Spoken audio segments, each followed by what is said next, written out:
Bismillahirrahmanirrahim. Wa ta'ala wa ta'alim wa nafa'al intifa' wa tadhkuru wa tadhkuru li fadil istifada wal hath 'ala tamassuki bi kitabillah ta'ala wa sunnati rasulih sallallahu alaihi wa sallam wa du'a ila huda wa dalala ta'ala al khair ibtigha maradatillahi wa qurbihi wa thawabihi subhanahu wa ta'ala. Assalamualaikum warahmatullahi wabarakatuh.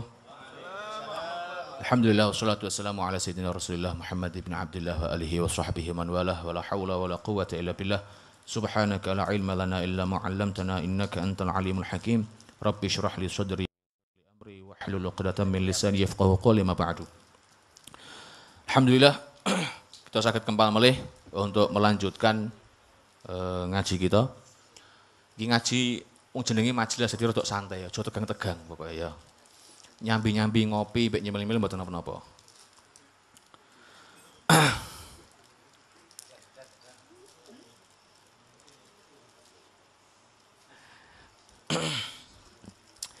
Kita lanjut di pembahasan kitab Tarikhul Hawadits wal Ahwal Nabawiyah karanganipun Imam Al-Muhaddits Syed Muhammad bin Ali Al-Maliki rahimahullah taala. Masih terkait pembahasan syakhsiyah pribadi Kanjeng Nabi sallallahu alaihi wasallam. Jadi pertemuan sebelumnya kita sudah bahas tentang sinten mawon Pak Lek, Pak D ya. Lan sepupune Kanjeng Nabi. Di pertemuan kali ini insya Allah kita membahas tentang auladuhu, putra-putrine Kanjeng Nabi. Putra-putrine Kanjeng Nabi. Dan ini disebutkan ada hikmah di mana Nabi diberi keturunan. Karena Nabi Muhammad itu muncul setelah masa Nabi Allah Isa. Di mana Nabi Isa itu disebutkan tidak menikah, lahir dari ibu tanpa bapak, terus dianggap Tuhan. Jadi tidak punya keturunan. Maka Allah Subhanahu wa taala menjadikan Nabi Muhammad sallallahu alaihi wasallam dari orang tua yang komplit, dari bapak, dari ibu. Kemudian beliau punya istri, punya anak. Itu untuk menegaskan bahwa ya setiap nabi yang Allah taala utus itu memang manusia. Ya, itu memang manusia. Makanya di surat Al-Kahfi Allah Subhanahu wa taala memerintahkan kepada Nabi Muhammad untuk ngomong ya qul innama ana basyarun mithlukum yuha ilayya. Ya, aku ki manungsa padha karo awakmu. Artinya segala sesuatu yang bisa menimpa seorang manusia, nabi pun juga bisa kena. Ya, atau hal-hal yang memang manusia umum lakukan, nabi juga bisa lakukan. Ya. Jadi hikmah di mana nabi diberi keturunan. Dan disebutkan keturunannya nabi atau putra-putranya nabi ada 7. Ya, nek sampeyan apal Aqdatul Awam ngapalkene gampang. Ya wasab'atun auladuhu faminhumu thalathatun minadz-dzukuri tufhamu. Qasim wa Abdullahi wa huwa thayyibu wa tahirun bidzaini dzayulaqabu. Atahu Ibrahimu min surriyah fa ummuhu Mariyatul Qibtiyah wa arba'un minal inathi tudhkaru ridwanu rabbi lil jami'i. Wa khairu Ibrahim Khadijah wa khairu Ibrahim Khadijah. Akhir itu. Wa arba'un minal inathi tudhkaru ridwanu rabbil jami'i yudhkaru Fatimatuz Zahra'u ba'luha Ali wa ibnahuma Sibtani fadluhum jali fa Zainabun wa ba'duha Ruqayyah wa Ummu Kulthumin zakat radhiyah. Apa? Sing sangulang tak dopres. Dopres daster meneh paling.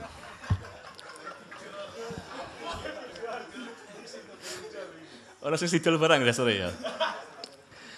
Nggih, jadi Nabi niku gadah putra-putri 7 totale. Nggih, 7 totale. Temriki disebutkan auladuhu putra-putrinya Kanjeng Nabi sallallahu alaihi wasallam awwaluhum al-Qasim. Sing pertama niku diparingi asma Qasim. Qasim niku putrane Kanjeng Nabi sing pertama. Makanya kemudian Nabi niku dipanggil dengan nama Abul Qasim. Ya, Abul Qasim. Terus ulama sedikit membahas tentang penyebutan atau pemberian julukan Abul Qasim. Sebagian ulama menyatakan tidak boleh ada orang ya, yang diberi julukan dengan nama Abul Qasim. Karena dianggap takut menyamakan dirinya dengan Nabi. Tapi sebagian menyatakan bahwa larangan tadi hanya berlaku saat Nabi masih hidup. Nabi sudah wafat, maka tidak ada masalah bagi siapapun yang mau menjuluki dirinya Abul Qasim. Yang penting aja ngaku-ngaku Nabi wae pokoke. Ya. Ya, jadi Nabi itu dipanggil Abul Qasim. Wa bihi kana sallallahu alaihi wasallam yukna. Nabi dipanggil karena jadi orang Arab niku riyen nek sing lanang gadah putra pertama niku mangke jadi julukan atau jadi panggilan nih. Ya. Jadi misalnya apa jenenge Bejo. Anake sing lanang sapa sing lanang ki? Samuel. Misale lho ya. Tolong aja ngono sing apa sing di apa merasa tersindir ya. Ya sing Bejo mbek Samuel misalnya lah. Sekadung kok. Misale bapake niku asma apa asmane Bejo, anake diparingi asma Samuel, anak pertama lanang nggih. Maka kemudian Bejo niku diparani apa dia dipanggil atau dengan julukan Abu Samuel. Bapake Samuel. Nek wedok nggih sami, tapi nek wedok mangke biasanya anake sing wedok atau anak laki yang pertama tadi. Ya, jadi misalnya nek wedok berarti Ummu Samuel. Atau misalnya nek dua anak wedok mangke dipanggil dengan Ummu. Ya. Iku kebiasaan tiang Arab, namanya kunyah. Kunyah niku nama panggilan. Ya, nama panggilan. Waqat ulida qabla nubuwah wa tufiya qablaha wa huwa ibnu sanatain. Lah Qasim niki disebutkan para ulama lahir sebelum Nabi mendapatkan wahyu. Yang kemudian di usia 2 tahun wafat. Ya. Jadi lahir dan wafat sebelum Nabi diangkat sebagai nabi. Wa Abdullah ini niku Qasim yang pertama. Yang kedua namanya Abdullah. Yang kedua namanya Abdullah. Wa yusamma bi thayyib wa tahir. Atau ada beliau juga diberi nama dengan At-Thayyib dan At-Tahir. Niki khilaf, ada yang bilang Abdullah kalih Thayyib Tahir niku benten. Tapi yang paling masyhur Abdullah niku nggih Thayyib dan Tahir. Jadi julukannya Thayyib kalih Tahir. Wa wulida ba'da nubuwah. Disebutkan ada riwayat menyatakan bahwa Abdullah niki lahir setelah Nabi mendapatkan wahyu. Wa qila ada riwayat lain yang menyebutkan lam yudrikin nubuwah. Abdullah niki lahir di masa sebelum Nabi diangkat sebagai Nabi. Waqil At-Thayyib ghairu Tahir. Ada lagi menyebutkan At-Thayyib niku beda sama At-Tahir. Ini dua orang yang berbeda. Ya. Niku sing lanang. Ya. Kemudian Zainab yang putranya Kanjeng Nabi. Jadi sing laki ya, Qasim Abdullah. Kemudian Zainab yang dari perempuan, Ruqayyah wa Ummu Kulthum wa Fatimah radhiyallahu anhum ajma'in. Wal banat ini tidak disebutkan sini. Oh ya. 6 ini ya, 6 putra-putri ini Al-Qasim, Abdullah, Zainab, Ruqayyah, Ummu Kulthum, Fatimah niku ibuke adalah Sayyidah Khadijah radhiyallahu anha. Jadi nama anak yang Kanjeng Nabi ini ibunya adalah Sayyidah Khadijah radhiyallahu anha. Wal banatu adraknal Islam. Semua anak putrinya Nabi sing wedok niku menangi masa Islam. Ya, menangi masa Islam dan semuanya juga masuk Islam. Ya, semuanya juga masuk Islam. Wa hajarna ma'ahu. Mereka juga ikut hijrah bersama Nabi. Artinya Al-Qasim kalih Abdullah niku meninggal saat kecil. Ya, Qasim dan Abdullah niku meninggal saat kecil dan tidak mendapati masa kenabian. Walaupun ada riwayat yang menyebutkan bahwa Abdullah ini lahir setelah masa kenabian. Ya, tapi yang masyhur juga Abdullah lahir sebelum kenabian. Soal urutannya juga khilaf. Ya, urutan siapa anak pertama niku khilaf. Ada yang menyebutkan Qasim jelas pertama nggih. Qasim niku pertama. Ada yang menyebutkan setelah Qasim niku Zainab riyen. Ya, Zainab terus Ruqayyah Zainab, Abdullah, terus Ruqayyah, Ummu Kulthum, nembe Fatimah. Enten mulai sing nyebutke urutane benten mulai. Enten sing nyebut Qasim, terus Abdullah, terus Zainab, terus Fatimah, Ummu Kulthum, Ruqayyah. Jadi siapa yang menjadi anak kedua dan seterusnya niku khilaf. Para ulama khilaf. Tapi yang jelas anak pertamanya Kanjeng Nabi namanya adalah Qasim. Wa kulluhunna min Khadijah radhiyallahu anha. Semua 4 putri tadi termasuk 2 laki-laki yang meninggal kecil itu semua ibunya adalah dari Sayyidah Khadijah. Yang kemudian wa wulidalahu sallallahu alaihi wasallam bil Madinah, dan saat Nabi di Madinah Nabi kagungan putra. Ibrahim. Nama apa asmane Ibrahim. Min Mariyatil Qibtiyah, saking seorang perempuan namanya Sayyidah Maryah Al-Qibtiyah. Maryah Al-Qibtiyah niku awalnya adalah seorang budak yang dihadiahkan kepada Nabi ya dari Raja Muqawqis Mesir. Jadi Nabi ngutus salah satu sahabat, nek mboten salah niku Hatib bin Abi Balta'ah ke Muqawqis, ke Mesir. Terus dakwah ngajak mlebu Islam. Tapi kemudian Muqawqis niki mboten purun mlebu Islam. Ya. Jadi akhirnya tapi piyambake mboten merangi Kanjeng Nabi. Ya, jadi apa istilahnya? Diplomasi. Ya. Sebagai bentuk diplomasinya dengan Nabi, Muqawqis mengirimkan beberapa hadiah. Di antara hadiahnya adalah 2 budak, yang satu namanya Maryah Al-Qibtiyah, yang satu lagi namanya Sirin, ya. Maryah Qibtiyah dengan Sirin. Yang kemudian Sayyidah Maryah Qibtiyah ini dipek kalih Kanjeng Nabi, sementara Sirin dihadiahkan kepada seorang sahabat yang bernama Hasan bin Thabit. Ya, Hasan bin Thabit, penyair Kanjeng Nabi. Dan beberapa hadiah lain. Iku mangke kita bahas insyaallah. Wa mata Ibrahim wa huwa ibnu sab'ina lailah. Dan Ibrahim niki juga meninggal waktu kecil. Ya, disebutkan usianya baru 70 malam, 70 hari. Wa qila sab'ata ashhur. Ada lagi yang menyebutkan 7 bulan. Wa qila samanata ashhur. Sebutkan lagi yang bilang 8 bulan. Di riwayat yang masyhur 18 bulan. Samaniyata asyara syahron. Ya. Teman-teman boten sebut. Teman-teman cuma sebut 8 bulan tok, tapi riwayat yang masyhur 18 bulan. Dan Ibrahim ini waktu meninggal diriwayatkan terjadi gerhana matahari. Ya. Makanya beberapa orang geger, wah ini gerhana matahari jojo gara-gara Ibrahim meninggal ini. Ya. Dari kemudian Nabi mengajak orang-orang untuk sholat gerhana, terus menyatakan inna syamsa wal qamara ayatani min ayatillah. Ya, bulan matahari niku pertanda kekuasaan Gusti Allah. Layan kasyifani limauti ahadin walali hayati. Ya, bulan matahari niku tidak tertutup karena ada orang yang meninggal ataupun ada yang hidup. Ya, karena zaman riyen ya aja zaman biyen lah. Zaman saiki wae ana lindu diomongi kebune apa? Obah ya. Jadi zaman dulu ada omongan bahwa nek ana gerhana matahari apa gerhana bulan iku berarti ana sing urip atau ana sing mati. Ya. Maka kemudian oleh Nabi Muhammad dihapus itu dengan pernyataan bahwa bulan matahari niku kekuasaan Allah Taala.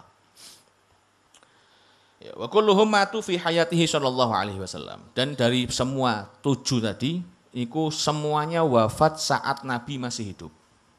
Ya. Illa Fatimah, kecuali Sayyidah Fatimah.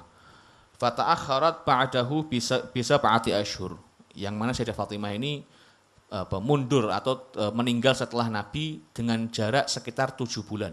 Wa fi riwayah sita asyhur, di riwayat lain 6 bulan. Ada lagi riwayat yang nyebut 3 bulan. Jadi Sayyidah Fatimah niku wafat, ada ulama yang menyatakan 7 bulan setelah Nabi wafat, ada yang bilang 6 bulan setelah Nabi wafat, ada yang bilang 7 bulan setelah Nabi wafat. Ya, jadi ada khilaf para ulama terkait itu. Lalu kenapa kok enten khilaf soal berapa lama, berapa bulan? Karena di masa itu penanggalan belum ada yang resmi. Ini penting karena jadi jenengan boten nek baca sejarah ora bingung. Ya. Engko ana sing ngomong Fathu Mekah iku tanggal 9 tahun 9 Hijriah, ana sing ngomong tahun 8 Hijriah. Ya iku sing bener sing ndi iki? Karena penanggalan resmi Hijriah itu baru dilakukan di masa Sayyidina Umar. Ya, dan tahun itu langsung dimulai di tahun 17 karena di masa Sayyidina Umar menerapkan kalender Hijriah niku 17 tahun setelah Nabi hijrah. Di penanggalan resmi niku baru ada di tahun 17 Hijriah. Nah terus zaman riyen penanggalannya pripun? Zaman riyen penanggalannya adalah dengan ahdath, peristiwa-peristiwa tertentu. Makanya jenengan mangke buka Sirah Ibnu Hisham misalnya, niku makin disebut 3 bulan setelah kejadian niki ngeten. 7 bulan setelah niki ngeten. 4 bulan setelah ini ngeten. Ya. Sebelum zaman Nabi penanggalannya menggunakan harbul fijar, perang antar suku di Mekah saat itu. Ya. Jadi zaman dia, itu kapan kejadian nih? Oh 2 tahun setelah perang Fijar, 3 tahun setelah perang Fijar. Ya. Sebelumnya lagi menggunakan penanggalan ke tahun gajah, ya. Karena ada peristiwa penyerangan gajah. Ya. Sehingga hitungannya setahun setelah tahun gajah, 5 tahun setelah tahun gajah. Jadi itulah kenapa sebab ada banyak khilaf dalam penentuan tanggal tahun kejadian tertentu. Karena belum resmi ada kalender Hijriah sampai di masa Sayyidina Umar bin Khattab radhiyallahu anhu warḍah. Ini Nabi juga istimewa karena Nabi niku pernah ngerasake segala nih. Ya. Jadi ketika Allah SWT menyatakan laqad kana lakum fi rasulillahi uswatun hasanah, niku bukan hanya kita niru akhlake, kita jadikan akhlaknya Nabi sebagai uswah itu mboten. Ya. Dzuruf hayatihi, kondisi kehidupan Nabi niku juga uswah bagi kita. Di mana Nabi niku kawit cilik, ya, wis ora menangi bapake. Ya, karena ayahnya meninggal saat Nabi dalam kandungan 2 bulan. Ada yang bilang 7 bulan, ada yang bilang Nabi sudah lahir. Intinya Nabi tidak menangi bapaknya. Ya. Usia 6 tahun ibuke kapundhut. Ya. Diasuh oleh kakeknya. Usia 8 tahun kakeknya juga meninggal. Diasuh oleh pamannya Abu Thalib. Lah Abu Thalib ini bukan orang kaya. Sehingga Nabi hidup dalam kemiskinan sampai Nabi kemudian menikah dengan Sayyidah Khadijah. Ya. Terus Nabi sampai kepada tingkat di mana Nabi termasuk orang kaya di Mekah. Ya. Terus setelah diangkat menjadi Nabi, kekayaan tadi semuanya Nabi korbankan untuk dakwah. Ya. Untuk bebaskan budak, untuk ngamankan iki apa segala macam. Sampai disebutkan Nabi itu untuk makan aja apa? Sulit. Ya. Jadi sudah pernah anjlok terus naik jadi orang paling kaya terus ngedrop meneh. Ya. Dan di saat kejatuhan di saat secara finansial jatuh tadi juga ditinggal istrinya. Sayyidah Khadijah meninggal. Pamannya yang melindungi pun juga meninggal. Ya. Terus harus hijrah meninggalkan kota kelahirannya ke Madinah. Ya. Tekan Madinah belum sampai 2 tahun anaknya ada yang meninggal. Ya. Terus sampai Nabi wafat itu hampir semuanya meninggal kecuali Sayyidah Fatimah tok. Jadi nek uripmu ketoke ora enak kabeh, wis ora ana apa-apane mbek Kanjeng Nabi sallallahu alaihi wasallam. Ya.